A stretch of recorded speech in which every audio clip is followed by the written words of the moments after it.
বড়দের অনুরোধ করব আমাদেরকে অর্ধগত মন্দির যার পূর্ণ রূপ এখনো পর্যন্ত আমরা দান করতে পারিনি, আপনারা আপনাদের সহযোগিতা করে যাবেন যাতে আমরা আমাদের মন্দিরকে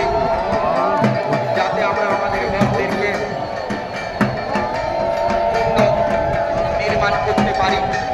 এবং আগামী বছরগুলোতে আপনারা যখন আসবেন আপনারা দেখবেন যে আপনাদের দানে এই মন্দির সেজে উঠেছে, এই মেলা সেজে উঠেছে।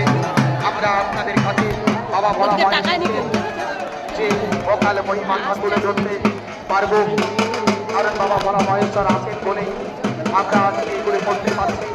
আমাদের এই মন্দির জাগ্রত মন্দির আমরা বহু তার নজির পেয়েছি।